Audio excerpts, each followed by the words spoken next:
Hello. How you doing, Patty? I'm good this morning. Great. Well, welcome to another museum FAQ video. I'm Paul Orselli, President and Chief Instigator at POW, Paul Orselli Workshop here on Long Island.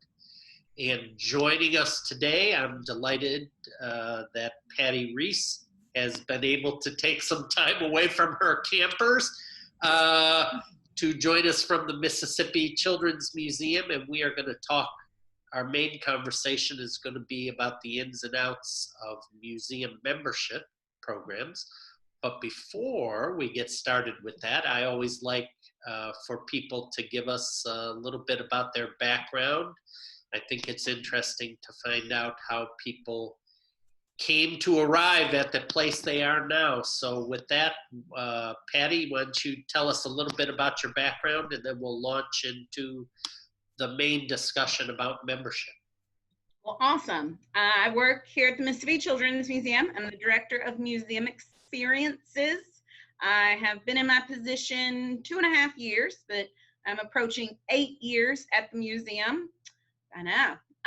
And the museum is about to celebrate its 10th birthday. So I've been here for a good little while, yeah. I taught elementary school and high school before coming to the museum, and I brought my 3rd graders on a field trip, and then 6 months later I started working here. So that's how I ended up loving the Mississippi Children's Museum.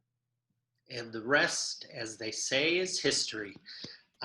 So thank you for that. So I wanted to start out just if you could give us a little context, because your museum really has, I would consider, sort of pound for pound, maybe one of the most successful museum and sort of well researched and data analyzed museum membership programs, like I say, pound for pound, that I know of. So maybe you could tell us a little bit about the Mississippi Children's Museum's membership program, but then if you could lead into really, from your experience with the membership program, what advice you might have to anybody who's thinking about starting a museum membership program or improving their museum membership program. So give us a little context, and then give us a few tips and suggestions for people out there who want to re-energize their own museum membership program. Well, great. The Mississippi Children's Museum is about 60-40 in earned revenue and sponsored revenue. So about 60% of our annual budget is through the door. And of that, we do about $300,000 a year in museum memberships. Rule number 1, straight out of the gate, that I like to train all my staff to remind them is that we treat every member the same.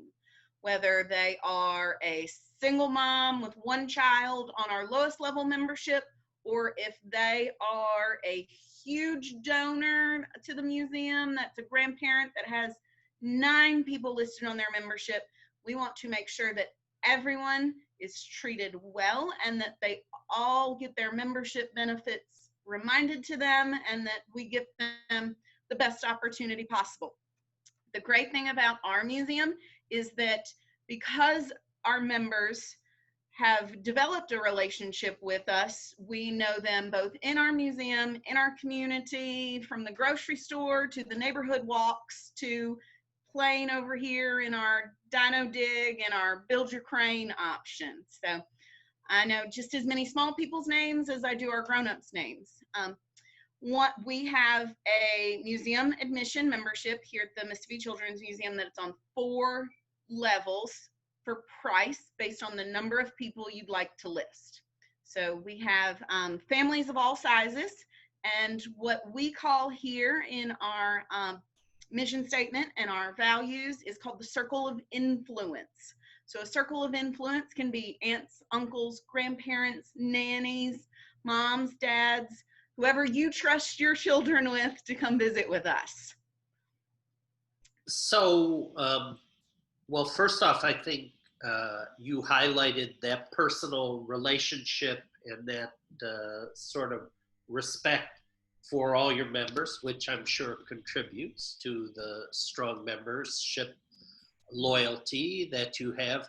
But talk a little bit more about the notion of the circle of influence. So is that literally how you gauge the different levels of your membership? That is how we encourage our members to purchase their membership levels. They range from $100 to $225, depending upon who you want to visit the museum with your children. If you are a family who just moved to the area, we have a medical school close by, and it's going to be you and your spouse and your child, you need a small family membership. If you are someone who has grandparents nearby, or if you are someone who works an odd schedule and has a regular nanny, then we encourage you to buy a slightly larger level membership so that the Mimis and the grandpas and the babysitters can visit with your children as well. We want to make sure that children have access to the museum to make their lives better. So the more people available to bring your child to the museum, the more interaction they get, both with people who are going to influence them inside and outside of their own households. Well, that's awesome. Shifting gears a little bit then. So since you are the museum membership maven, the Mississippi Museum membership maven, I could go on, but I won't. I'm wondering what advice, I know we see each other on the conference circuit, and I'm sure people have contacted you to say, hey, what's the secret sauce in Mississippi there that you have? Share some of your secrets with me. So I'm wondering if you could share some of your sort of top takeaways with viewers. And one thing I know, just to put my thumb on the scale a little bit, I know that a lot of your decisions about your membership program there at the Mississippi Children's Museum are very data driven. So share some tips, but also don't skimp on sharing your data tips also. Although I've been known to give out too many numbers at times. We have excellent record keeping here.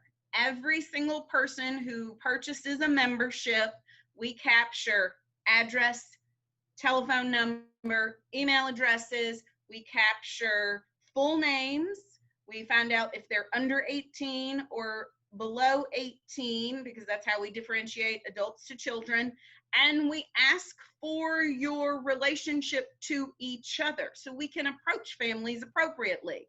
I don't really differentiate between the relationships, you know, if you are two moms or, you know, a Mimi and an aunt, and just so we can, I don't want to ever refer to somebody as the mom and they'll be like, oh, well, I'm the grandma. You know, you don't want to age up or down anybody, but that gives us the ability to build that relationship. And we document that in our internal membership computer files. So when Paul's family approaches the desk, we've got your children's names, we've got, you know, grandma's name, so we can build that one-on-one opportunities to visit with you later in the museum. And then as I'm cruising the museum and picking up some blocks, I'm like, oh, I checked in the Smith family. Oh, Wilson, did you hurt your knee today? It always makes people feel much better when you can refer to them like you have a relationship. And it gets even better now when we're wearing these, you know, people already know what Miss Patty looks like. I can already greet you by your name. And so I'm, you know, slightly less intimidating to my small friends when you can't see my face anymore, which is, and I may have just buffered all that quiet, but it really has put out also since reopening and wearing PPE, that our guests are encouraged to ask questions to us because they feel like they already know us. We also make data-driven decisions by training our staff to check everyone in appropriately. Because we have good record keeping, if I'm here and my license, we check in with Patty Reese on a membership. When my brother comes with his nephew and checks in under their membership, they make sure that they're checking in the correct family. They don't just find one last name and like, oh, that must be you, so I'm going to check you in. So just to interrupt for a second, so what is your check-in procedure? I mean, do you have barcode cards, or what kind of membership cards do people actually have? Do they have multiple cards? And then obviously you just mentioned driver's license. So talk a little bit about, this is funny. We're really in the weeds, but this is a conversation about membership and information for people. So talk about the membership cards and talk about the check-in procedure you use in Mississippi. Right. We currently are using a combination between Razor's Edge and Counterpoint, which is a Blackbaud product and an NCR product. We are currently in the process of converting to AllTrue though, so that'll go live in the fall here.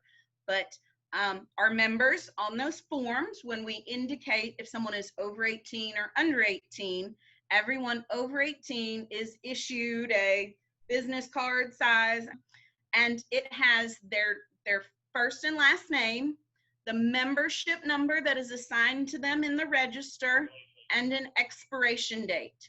So all of our families know, like, oh, we expire in August. And then we can politely remind our friends who come in, you know, like, just a heads up, y'all have about 2 more weeks.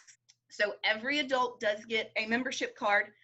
They come in pairs. We get them from Laser Member Cards, something or another out of Atlanta. ACM helped me contact some people who did self-printed memberships. We did use a barcode for a couple of years, but we couldn't instantaneously print the barcodes. We can see the number on the screen to instantaneously issue someone a membership card, but the barcode had to be processed when we batched at the end of the day. So we are very specific about, if you hand me your credit card to pay for a membership or cash or check, I'm going to give you your membership card before you walk away. So you have that sense of ownership, you know, I am a part of the museum. I am a card carrying, you know, to be cliche, I'm a card carrying museum member, literally. So that's just another way not only to provide instant gratification, which people like, but to continue that personal relationship that you have with people. So maybe as they say in YouTube land, in the description below, we can provide any references or links that you might be able to share with people. And I know I don't want to open the floodgates, but we can provide information maybe for people to contact you if they have questions. So I think that would be great, because you know, it's one thing to say, oh, well, here's this membership card system, or here's I guess there are different ways of doing it, and then to actually hear from somebody who has to use the system or has changed systems for different reasons. It's nice to be able to put at no personal problems or expense to me, to put Patty out there as a resource to all of you. So I appreciate that, Patty. That's one of the best things, obviously, about the museum business, when people are willing to share with colleagues. So I appreciate you taking the time a little bit today, and also being willing to follow up with people. So I'm just wondering, since you mentioned the mask, and we are still, as we are videoing this conversation, we are still in the throes of pandemic and all sorts of other things going on. I'm wondering what sort of shifts you have made both while you were closed and now that you are reopening to membership in terms of things that obviously when people arrive physically at the museum, there are benefits, and maybe you could talk about in-museum benefits you provide. But are there now additional outside of the museum or online benefits that you provide to members? Yes. We were very lucky to early on start working with our State Department of Health and Human Services to be able to provide day camp, some childcare options for we actually started with members who were essential workers first. We gave them that opportunity to sign up, and then we opened further to the public when we realized we would still have some open spaces.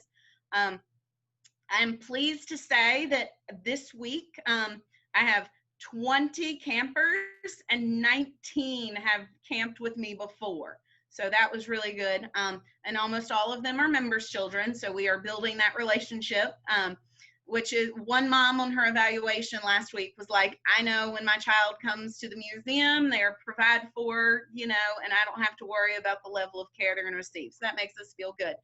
So one of the things that we were able to do for those first few weeks was to test with a focus group our cleaning routines. You know, we had 20 children who touched and went and climbed. We were able to test how many props needed to go out to still have a good time and how many weren't quite enough for you to be able to engage with all of our exhibits.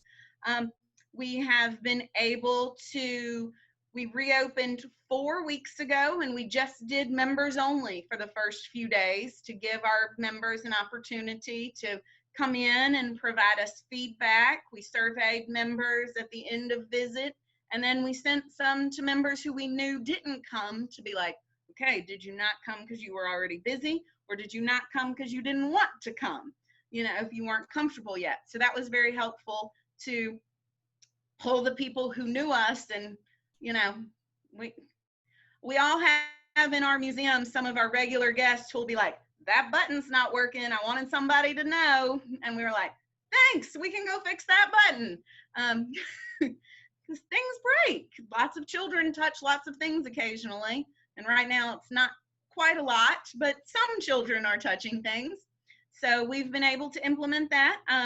The museum as a whole, when you enter now, we have hand sanitizing stations. We have increased shifts of maintenance teams, and we have increased we close midday now to do a full deep clean, and we rotate all our props over. We have sneeze guards around the museum now to protect our workers from multiple exposures from people coming behind. When we opened, we gave some welcome back bags that had some take-home activities, and we gave out ribbons 6 feet long so that families could practice social distancing at the different exhibit areas. And we are currently still giving out individual packets of crayons at check-in because we don't have any crayons out on the floor. So we have some rubbing stations, and we have the art experience downstairs where children need their own manipulatives. So it sounds like you started all of that out with members, like yep. Members came in first, but also you were deliberately soliciting feedback from members who did and did not come to the museum. So that's great. I mean, as somebody who's a big advocate of prototyping and testing, that's another way to foster that relationship that you've been talking about with your members. And I mean, it makes members feel included in the process too, you know, as not only a partner in the process, but like this is our museum, you know, it's not the museum, it's our museum, which is maybe the real foundation of a strong membership program as well. That sense of belonging and ownership and trust that you talked about. We wouldn't have a museum without our membership.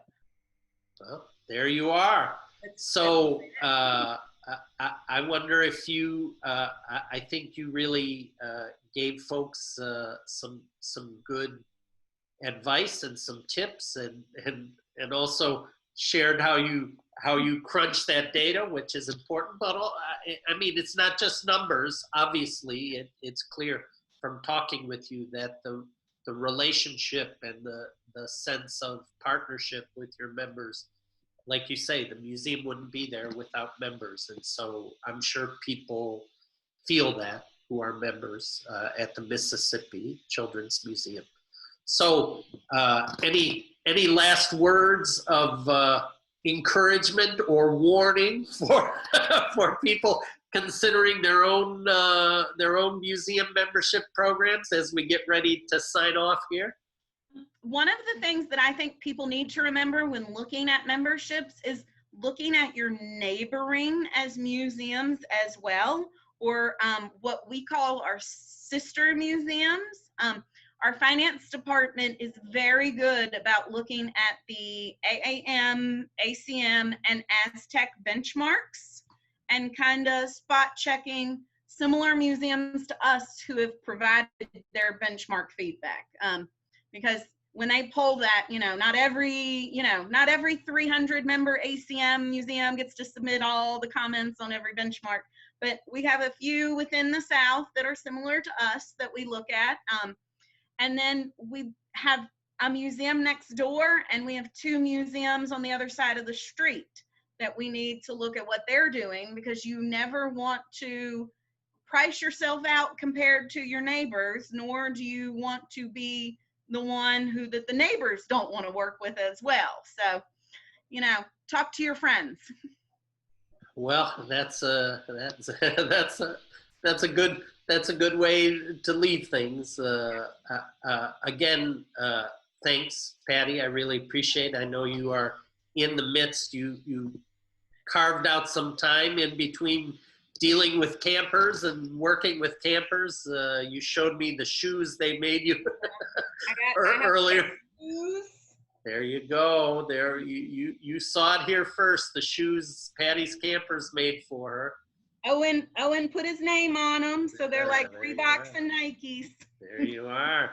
So, and we'll, like I said, we'll provide ways for people to contact you, and if you want to provide any resources or links to maybe the member card people, or that people might be interested in, that'd be great. Well, thanks, Patty. Have fun with the campers today. Well. Thanks a lot.